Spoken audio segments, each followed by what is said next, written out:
Oman Bangladesh social ক্লাবের উদ্যোগে আয়োজন করা হয়েছে পিঠা উৎসব। শুক্রবার ওমানের বারকা আল নাহদা রিসোর্টে হয় এই আয়োজন। এতে অংশ নেন বিপুল সংখ্যক প্রবাসী বাংলাদেশি।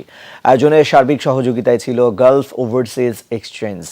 আয়োজকদের দাবি, বিদেশে বেড়ে ওঠা নতুন প্রজন্মের কাছে বাংলাদেশের ইতিহাস ও ঐতিহ্য তুলে ধরতেই এই উদ্যোগ। ওমান থেকে সহকর্মী মোহাম্মদ রফিকুল্লাহর প্রতিবেদন।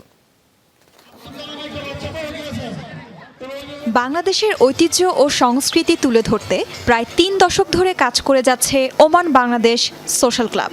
তারই ধারাবাহিকতায় দেশটির রাজধানী মাস্কাটের বারকা আল নাহদা রিসোর্টে সংগঠনের মহিলা উইংসের অভিষেক উপলক্ষে আয়োজন করা হয় পিঠা উৎসবের, যেখানে দেখা মিলেছে বাংলাদেশের ঐতিহ্যবাহী বাহারি স্বাদ আর নামের সব পিঠা।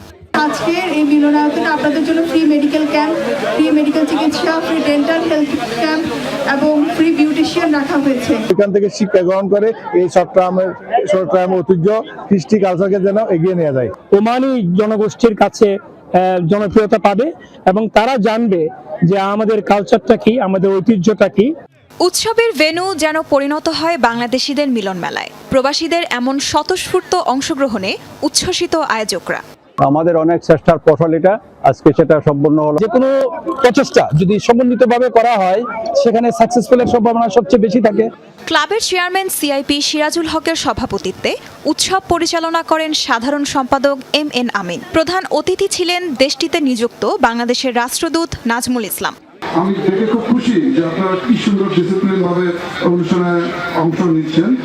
তো এই ক্ষেত্রে কিন্তু 99% আপনারা ফেল। উৎসবে পিঠার স্বাদ উপভোগের পাশাপাশি ছিল জমকালো সাংস্কৃতিক আয়োজনও। এছাড়াও বিভিন্ন ধরনের প্রতিযোগিতায় অংশ নেন প্রবাসী বাংলাদেশিরা। তাজরিয়ান সোভান, যমুনা নিউজ।